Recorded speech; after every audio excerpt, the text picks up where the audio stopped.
Assalamualaikum warahmatullahi wabarakatuh. A'udzu billahi minasyaitonir rajim. Bismillahirrahmanirrahim. Alhamdulillahi rabbil alamin. Asyhadu an la ilaha illallah wahdahu la syarika lahu wa asyhadu anna sayyidana Muhammadan abduhu wa rasuluh. Allahumma shalli wa sallim wa barik wa karrim wa syarrif ala habibina wa syafi'ina sayyidina wa maulana Muhammad wa ala alihi wa ashabihi ajma'in, amma ba'd. Allahumma 'allimna ma yanfa'una wanfa'na bima 'allamtana, subhanaka la 'ilma lana illa ma 'allamtana innaka antal alimul hakim. Amin ya rabbal alamin. Bapak-bapak, para jemaah sekalian, mari sama-sama kita buka majlis ini dengan membaca suratul Fatihah. Mudah-mudahan Allah keberkahan pada majlis kita malam hari ini. Ala hadhihi niyyah wa ala kulli niyatin salihah. Al-Fatihah. A'udzu billahi minasyaitonir rajim. Bismillahirrahmanirrahim. Alhamdulillahi rabbil alamin, arrahmanir rahim, maliki yaumiddin. Iyyaka na'budu wa iyyaka nasta'in. Ihdinas siratal mustaqim. Siratal ladzina an'amta 'alaihim ghairil maghdubi 'alaihim waladdallin. Amin. Nyambung yang kemarin saya sampaikan pada saat khutbah Jumat. Sebenarnya sudah lama saya pengen baca cerita dari surah ini, tapi ini tidak cukup banyak yang kita baca, cuma tidak kata yang selesai rasanya. Kemarin kitab apa ya? Baru satu halaman lah sudah berganti lagi. Ini ada loka juga ini, angin-anginan. Ini surah Yusuf. Surah Yusuf ini masuk kategori surah Makkiyah. Surah Makkiyah. Surah Yusuf ini kalau di masyarakat itu tenarnya, kata wong-wong dulu, kalau kepengen anaknya belaga, bacalah surah Yusuf katanya kan. Kalau nak anaknya lanang, baca surah Yusuf. Kalau nak anaknya betina, baca surah Maryam. Begitu anaknya lahir ternyata tak belaga. Protes dengan ustadznya.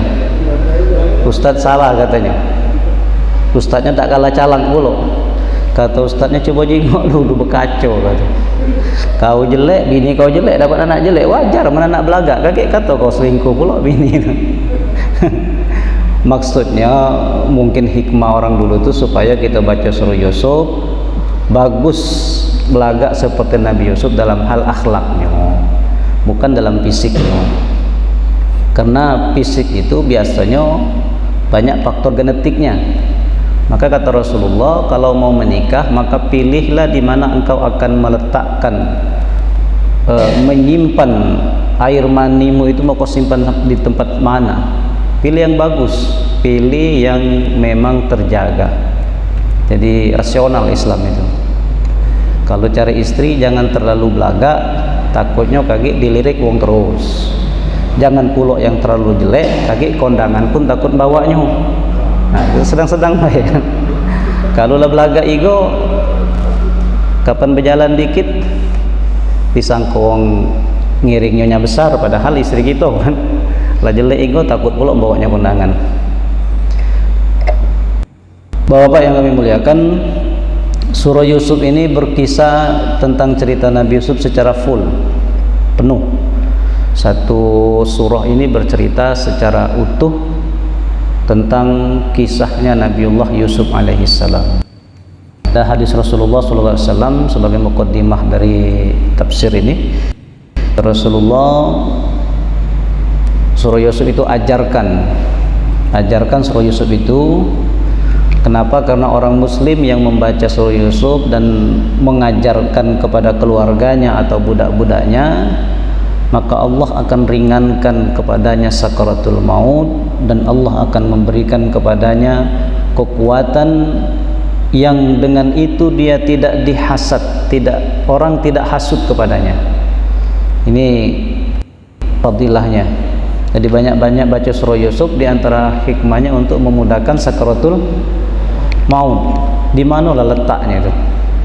Pacak memudahkan sakaratul maut surah Nabi surah Yusuf ini. Barangkali mungkin ada penggalan kisah yang mungkin kemarin saya sampaikan itu, ketika wa qala niswatun fil madinati imra'atul azizi turawidu fataha an nafsi qad syaghafaha hubba. Ketika gosip di kota Mesir itu, semua perempuan-perempuan bergosip, oleh Zulaikha diundang supaya hadir ke jamuan dia. Pada saat sudah di situ dinjuk lading, dinjuk buah, disuruhlah keluar Nabi Yusuf. Ketika Nabi Yusuf keluar, tidak sadar mereka memotong jarinya karena terpesona dengan ketampanannya Nabi Yusuf alaihissalam. Di situ kata ulama menunjukkan bahwa ada sesuatu yang sesungguhnya menyakitkan, tetapi karena ketika itu kita sedang terlena dalam sebuah kenikmatan yang diberikan oleh Allah, rasa sakit itu hilang. Jadi ketika orang sakaratul maut, sesungguhnya orang baik yang sakaratul maut itu diberikan gambaran oleh Allah kondisinya atau tempat dia nanti di surga. Nah, saking senangnya melihat itu, maka sakaratul maut itu menjadi sesuatu yang ringan, tidak terasa. Sama seperti perempuan tadi, karena senangnya melihat Nabi Yusuf tadi, tak terasa tangannya diiris, dipotong-potong. Itu mungkin saja itu makna dari hadis Rasulullah bahwa surah Yusuf ini bisa meringankan sakaratul maut. Jadi ada kebahagiaan yang membuat kita terlena sehingga lupa dengan apa yang sesungguhnya menjadi beban yang menyakitkan. Dan sering kita mengalami yang seperti itu ya. Kalau kita disuruh menunggu dan yang kita tunggu itu memang sesuatu yang memang kita rindukan, itu tidak terasa nunggu itu. Tapi ketika kita disuruh menunggu untuk sesuatu yang memang tidak lemak itu, jangankan sejam, 5 menit pun rasanya lama. Usah tunjuk contoh lah itu, bapak pasti tahu contohnya. Cerita lama ya tak? Surah Yusuf ini sesuai dengan namanya, cerita tentang Nabi Yusuf, anak dari bapaknya siapa? Nabi Ya'qub. Ya'qub anak dari Nabi Ishak. Ishak anak dari Nabi Ibrahim alaihissalam. Jadi Ibrahim punya 2 anak, ada Ismail, ada Ishak. Ismail dan Ishak. Ismail dari ibunda Hajar, Ishak dari ibunda Sarah. Ishak punya anak Ya'qub, Ya'qub punya anak 12 anaknya. Yusuf 2 beradik kandung dengan Benyamin. Saudara-saudaranya ada 10 tapi beda umat. Tapi umatnya 2 beradik. Jadi istri Nabi Ya'qub itu 2 beradik. Tapi ini tak berlaku bagi kita. Tak boleh. Dalam syariat Nabi Muhammad tidak boleh menikahi orang yang bersaudara. 2 saudara itu tidak boleh dihimpun jadi satu, kecuali sudah meninggal. Misalnya punya istri, lalu kemudian istrinya meninggal, ternyata istrinya punya adik belaga, nah, menikahlah dengan adiknya, boleh. Tapi kalau dia masih beristri kakaknya, kok tiba-tiba nyengok adiknya juga belaga, ini mubazir, nikahi juga, tidak boleh itu. Wa antajma'u bainal ukhtaini illa ma qad salaf. Tak boleh juga dalam ayat tentang muharramat itu, hurrimat alaikum ummahatukum wa banatukum wa akhwatukum wa ammatukum wa khalatukum wa banatul akhi wa banatul ukhti dan seterusnya. Di ujung itu juga ada wa antajma'u bainal ukhtaini illa ma qad salaf. Dan tidak boleh juga menghimpun di antara 2 perempuan yang bersaudara illa ma qad salaf, kecuali yang sudah berlalu. Kalau yang sudah berlalu sebelum syariat itu turun boleh. Termasuklah pada Nabi Ya'qub ini. Beliau menikahi 2 perempuan yang bersaudara. Nabi Yusuf saudara kandungnya adalah Bunyamin. Ada 10 lagi saudaranya. Itulah yang digambarkan pada ayat ketika Nabi Yusuf bermimpi bercerita kepada bapaknya, Dia bercerita, ya abati inni ra'aitu ahada asyara kaukaba wasyamsa wal qamar ra'aituhum li sajidin. Wahai bapakku, aku semalam mimpi melihat ahada asyara kaukaba, 11 bintang, wasyamsa matahari, wal qamar dan rembulan, ra'aituhum li sajidin. Aku melihat kesemuanya itu bersujud kepadaku. Jadi ahada asyara itu adalah saudara-saudaranya, wong 11. Kemudian wasyamsa wal qamar, bapak dan ibu dari Nabi Yusuf. Tapi sayangnya sampai ke kita itu menjadi ilmu pelet. Jadi ilmu gadis itu. Kapan santri-santri biasanya kalau yang sudah merasa agak senior tapi belum laku-laku, biasanya itu datang ke kiai minta ijazah. Kasih oleh kiainya ijazah itu. Tak pacak tidur orang itu, teringat terus dengan dia. Begitu terjinguk dengan dia, pacak jinguk Nabi Yusuf. Ya abati ini, sebutkan namanya. Jangan dipraktekkan bapak-bapak, bahaya itu. Nambah kamu. Nah, karena Nabi Yusuf ini sangat disayang oleh Nabi Yakub, maka timbullah kecemburuan dari saudara-saudaranya. Jadi Nabi Yusuf ini memang diistimewakan oleh Nabi Yakub itu. Beliau sangat sayang karena di samping memang perawaannya bagus, orangnya ganteng, kemudian sifatnya juga baik. Sebenarnya secara manusiawi wajar ya, wajar ketika ada yang diistimewakan dan ada yang kemudian agak kurang diperhatikan. Tetapi ternyata sikap itu memunculkan kecemburuan di antara saudara-saudaranya Nabi Yusuf. Akhirnya karena rasa cemburu tadi, mereka bermusyawarah nak dape kala Nabi Yusuf kayaknya.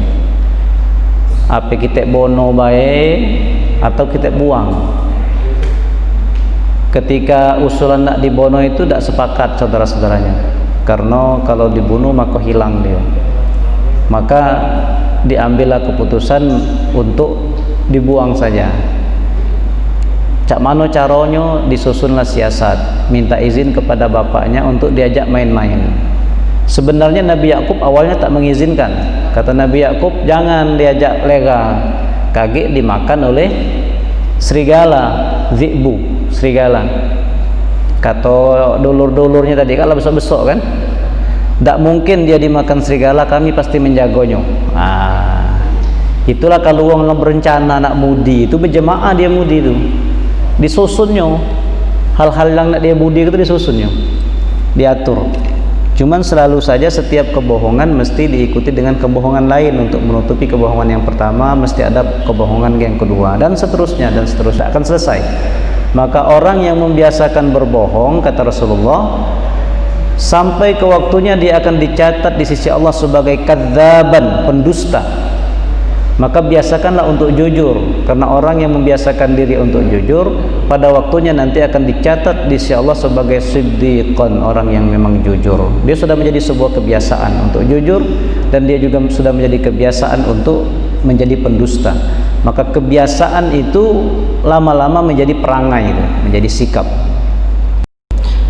Akhirnya diizinkanlah oleh Nabi Yakub, dibolehkan untuk dibawa pergi, dan dijalankanlah rencananya.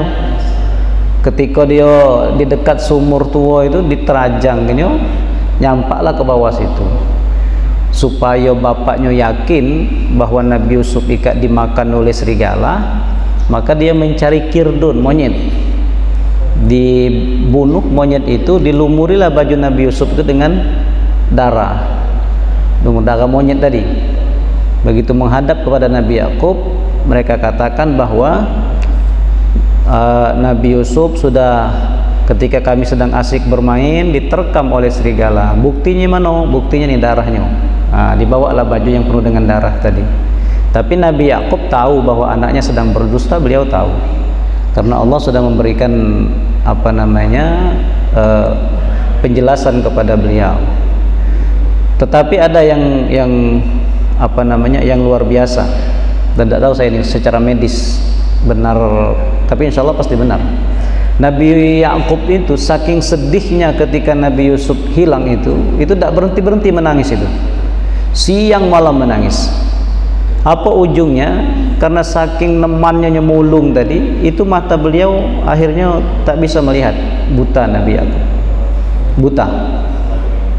Neman igek nyemulung ternyata bisa membuat mata menjadi buta. Itu yang bisa menjelaskannya orang medis, mungkin spesialis mata itu. Tapi nyemulung juga sebenarnya sehat. Kalau orang tak bisa nyemulung, tidak bisa meneteskan air mata, itu mesti operasi itu. Mesti ada masalah. Kenapa? Karena air mata itu berfungsi untuk membasahi retina kita. Kalau tidak kate air mata, itu pasti pedih mata kita. Pedih. Nah, singkat cerita, Nabi Yusuf ini ditemukan oleh sekelompok saudagar yang sedang istirahat nak ngambil ayo. Begitu narik ini, karena belum pakai mesin ayo, masih pakai tarian itu. Begitu dia narik tali, begantunglah Nabi Yusuf itu. Begitu sampai ke atas, nah aja ya, ada budak belagak boleh. Jadi bahasa kita rezeki nomplok. Nah, kenapa? Karena memang masih berjalan perbudakan pada saat itu. Ketika mendapatkan seorang pemuda yang bagus tadi, senang mereka. Tujuannya tidak kata nak dijual. Maka dibawalah ke pasar, lalu kemudian ditawarkan, dijual Nabi Yusuf itu sebagai budak. Lalu kebetulan pada saat itu gubernur Mesir atau perdana menterinya itu sedang ke pasar bersama istrinya, dan mereka tidak punya anak karena istrinya ini masih muda. Al-Aziz ini lah tua, jadi tidak dikaruniai anak. Bahkan kata sebagian ahli tafsir, karena saking latuonya gubernur ini, jangankan boleh anak, cuma pacak kelale baik.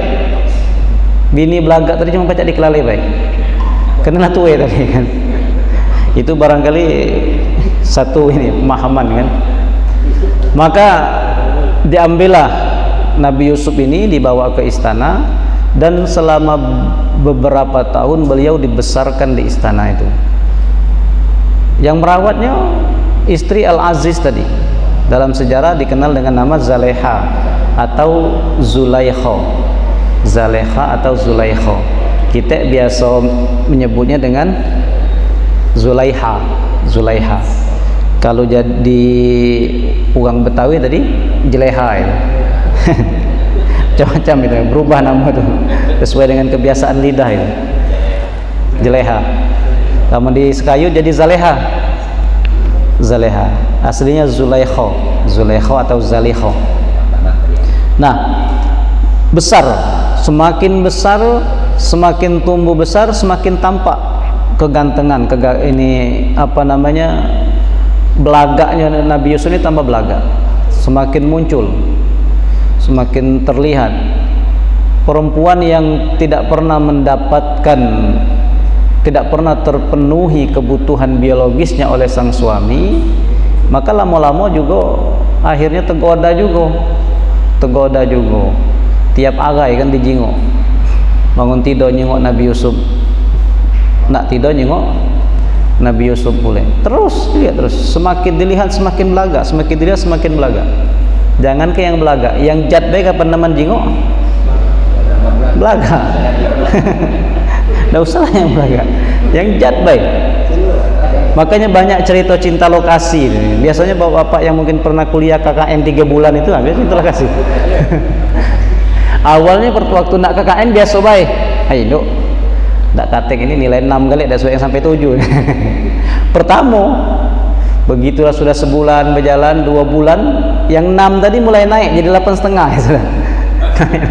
Kenapa? Karena sering dilihat, dijingok terus. Nah, samalah barangkali seperti itulah Zulaikha itu. Ketika terus dia melihat semakin besar, semakin tampak kegantengan Nabi Yusuf ini, akhirnya tak bisa lagi dia mengendalikan dirinya, dia dikuasai oleh syahwatnya. Dalam bahasa Al-Quran itu, ketika dia sudah tak mampu lagi melawan keinginan dirinya, maka dia melakukan ketika suaminya lagi pergi keluar, maka disusunlah rencana oleh dia. Susun rencana dia kunci semua pintu, wa ghallaqatil abwab, dia kunci semua pintu depan kunci, pintu kamar lah dikunci, dia panggil Yusuf, wa ghallaqatil abwab wa qala hai talak, dia kunci semua pintu, dia panggil sini kau wahai Yusuf. Wah, dengan bahasa yang barangkali mungkin bahasa yang romantis itu mungkin pada saat itu. Kenapa? Karena kata para ahli tafsir, Zulaikha sudah melakukan apa yang mesti dilakukan oleh seorang perempuan ketika ingin menarik seorang laki-laki. Nah, bayangkanlah, perempuan istri dari pembesar istana, masih muda, belagak pula, sudah berdandan menggoda seorang laki-laki. Kalau normal kira-kira tertarik tak itu?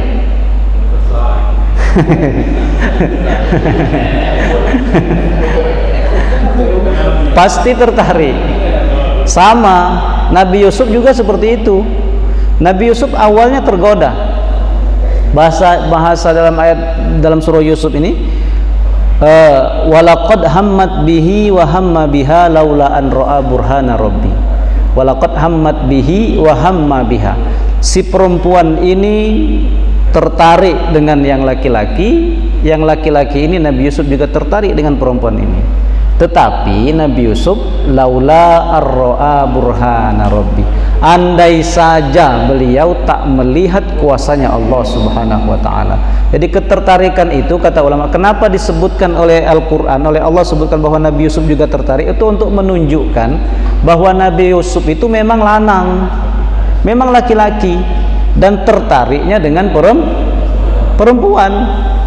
Kalau di situ dikatakan Nabi Yusuf tidak tertarik, lagi orang berpersepsi, jangan-jangan memang Nabi Yusuf tak tertarik dengan perempuan, dia tertariknya dengan laki-laki, LGBT itu. Nah, di dalam Al-Quran dijelaskan beliau tertarik, tetapi beliau melihat Allah perlihatkan kepada beliau sebuah burhan, sebuah tanda yang membuat beliau terjaga untuk tidak melakukan perbuatan maksiat itu. Tapi namanya perempuan sudah lepas kontrol itu, memang luar biasa ternyata. Ketika Nabi Yusuf menolak ajakan itu, maka perempuan tadi mulai melakukan kekerasan. Kekerasan apa itu? Fisik itu bukan dan kekerasan verbal juga itu. Kekerasan verbal dilakukan juga. Dia ngancam ketika Nabi Yusuf menolak, Nabi Yusuf berlari ke arah pintu, dia tarik dari belakang. Itulah hebatnya.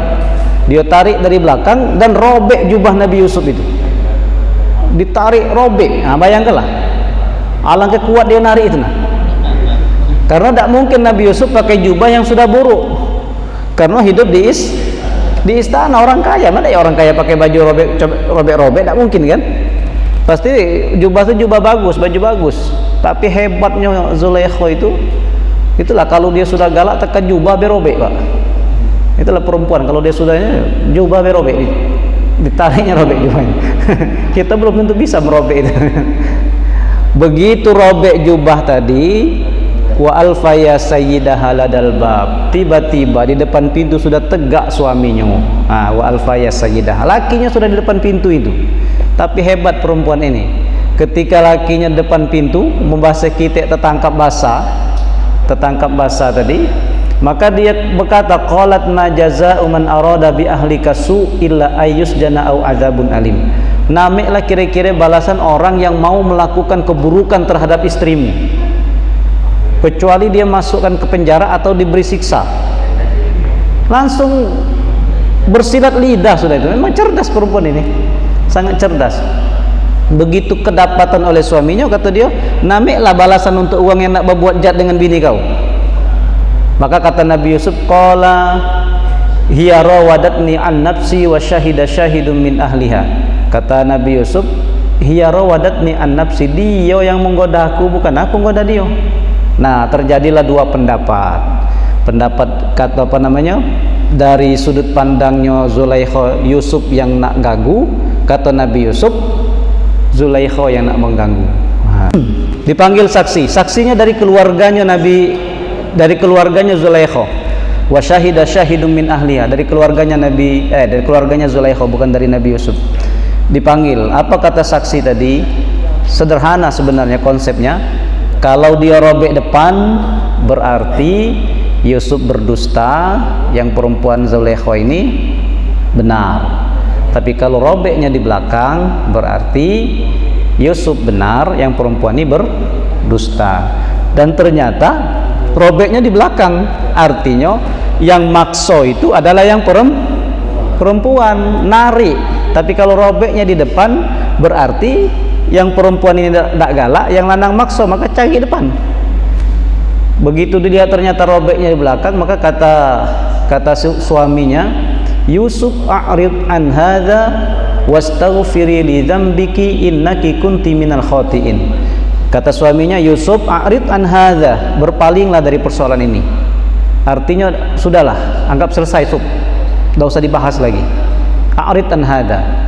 Tapi kepada perempuan tadi, wastaghfiri li dzambiki innaki kunti minal khati'in, dan kau istriku beristighfarlah terhadap dosamu karena engkau termasuk kategori orang-orang yang melakukan kesalahan.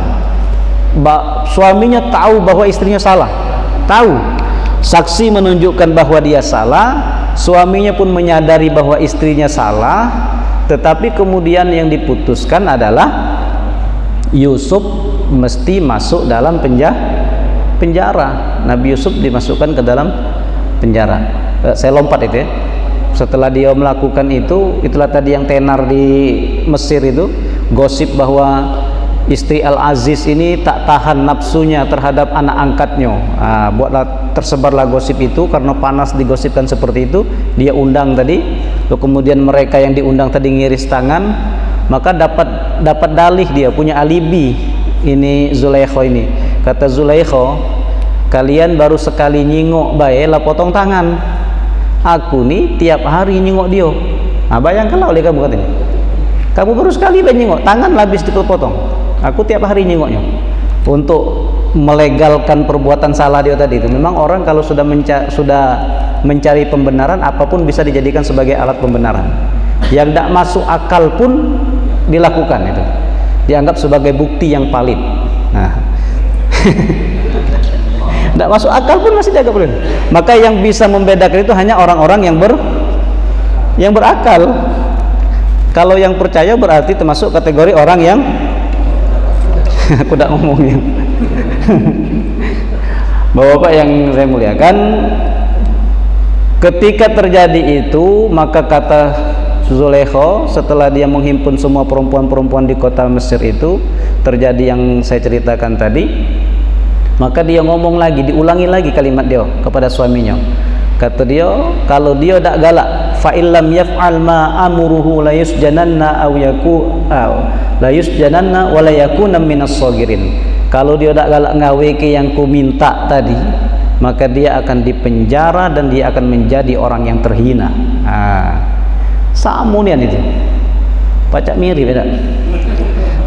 Dia tak galak ngikuti apa yang menjadi kehendakku, maka dia mesti dimasukkan dalam penjara. Wa la yakuna minas sagirin, dia akan menjadi terhina dalam penjara itu. Dan dibuktikan. Kata Nabi Yusuf, Rabbis sijnu ahabbu ilayya mimma yad'unani ilai. Wahai Tuhanku, kata Nabi Yusuf, penjara itu lebih aku cintai, lebih aku sukai daripada aku mengikuti kehendak bejat dari perempuan-perempuan itu. Nah, barangkali itulah yang dipikirkan oleh Habib Rizik itu, mungkin ada. Lebih baik masuk penjara daripada mengikuti kehendak orang-orang yang tidak beres itu, kata dia. Siapa itu tidak tahu aku siapa. Maka dipenjaralah beliau. Walabitha fis sijni bid'a sinin. Dia dipenjara selama 7 tahun. Lama itu. 7 tahun beliau dimasukkan dalam penjara. Bapak-bapak yang saya muliakan, kalau kita baca kisah orang-orang yang besar itu, orang-orang yang teguh mempertahankan keyakinan akan kebenaran itu biasanya memang konsekuensinya selalu seperti itu. Nabi Musa terusir dari Mesir oleh Fir'aun. Kemudian Nabi kita Nabi Muhammad SAW terusir dari Mekah karena kerjanya Abu Jahal CS, Abu Jahal, Abu Lahab dan lain-lainnya. Nabi, orang yang terkasih di sisi Allah itu pun seperti itu. Para imam-imam, ulama-ulama besar, kita baca sejarahnya. Imam Asy-Syafi'i pernah dihukum, Imam Abu Hanifah pernah dihukum, Imam Malik pernah dihukum, Imam Ahmad bin Hanbal malah fenomenal beliau. Dihukum yang luar biasa hukumannya. Sangat-sangat luar. Empat imam mazhab itu pernah dimasukkan ke dalam penjara, dijebloskan dalam penjara. Jadi artinya tidak semua orang yang dimasukkan ke dalam penjara itu adalah orang-orang yang terhina. Karena ternyata sampai hari ini mereka 4 imam, kalau nabi-nabi ya pasti sudah 4 imam itu sampai hari ini menjadi panutan dari hampir seluruh penjuru dunia yang menganut agama Islam. 4 mazhab itu 4 mazhab mayoritas. Lebih dari 3/4 orang muslim di dunia ini mengikuti 4 mazhab imam-imam itu. Dan semua pernah menjadi orang-orang yang dianggap sebagai radikal oleh pemerintahnya, dianggap sebagai orang yang tidak setia kepada keyakinan pemerintahnya. Tetapi sejarah membuktikan bahwa mereka adalah orang-orang yang memang mengikuti apa yang mesti harus diikuti oleh seorang muslim, mengikuti ajaran Al-Quran, mengikuti ajaran sunnah sesuai dengan bagaimana Rasulullah memahamkannya, bagaimana para sahabat memahamkannya, bagaimana para ulama-ulama salafus soleh memahamkan itu. Kita semua mudah-mudahan dijaga oleh Allah Subhanahu wa taala. Sedikit sekelumit kisah Nabi Yusuf ini, belum selesai ini. Tapi itu saja ya. Saya cuma menegaskan apa yang kemarin saya sampaikan pada khutbah Jumat kemarin itu, bahwa tidak semua orang yang dipenjarakan itu adalah orang-orang yang terhina. Bisa jadi mereka lebih mulia ketika mereka dimasukkan dalam penjara. Saya cerita kemarin bagaimana Buya Hamka menyelesaikan tafsir Al-Azhar beliau pada saat beliau dipenjara oleh Bung Karno selama 2 tahun 4 bulan. Dalam mobak Buya Hamka itu selesai. Kata Buya Hamka ketika beliau disuruh menyolatkan, karena Soekarno itu buat wasiat, kalau dia mati dia minta supaya yang ngimami sholat jenazah itu Buya Hamka. Nah itulah Pak pelajaran bagi kita.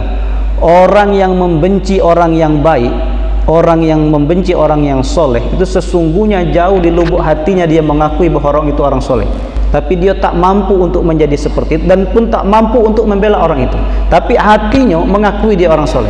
Sama seperti Bung Karno itu, begitu beliau nak meninggal buat wasiat supaya yang mengimami sholatnya adalah Buya Hamka, orang yang pernah dia penjara tanpa proses persidangan, dimasuk dalam penjara tanpa sidang 2 tahun 4 bulan kata Irfan Hamka di penjara itu. Buya Hamka galak, dia sholatkan. Tapi Buya Hamka tidak, karena memang betul-betul ulama. Beliau sholatkan. Ketika ditanya ngapo galak, kata Buya Hamka, di antara alasannya dia juga berjasa, kata Buya Hamka. Saya kalau tidak dimasukkannya ke dalam penjara, mungkin tafsir Al-Azhar itu tidak selesai.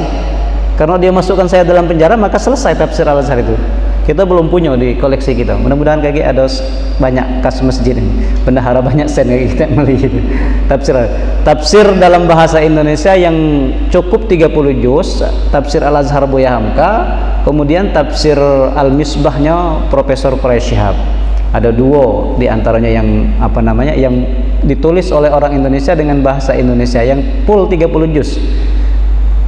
Yang lain-lain ada cuman potong-potong, mungkin surah-surah tertentu atau surah-surah pilihan. Tapi kalau Buya Hamka dan Profesor Quraish Shihab itu memang terbukti sebagai mufassir. Beliau menulis utuh juz 1 sampai juz 30. Kalau Pak Quraish Shihab itu ada tafsir surah pendeknya, ada pengantar-pengantar tafsirnya, wawasan Al-Quran, membumikan Al-Quran itu ada. Itu bisa dibaca, cuman agak lumayan agak mahal juga harganya. Mudah-mudahan Bapak-bapak Allah memberikan kepada kita semua. Barangkali itu, kalau ada pertanyaan nanti kita selesaikan sambil minum kopi. Terima kasih, mohon maaf kepada Allah, mohon ampun.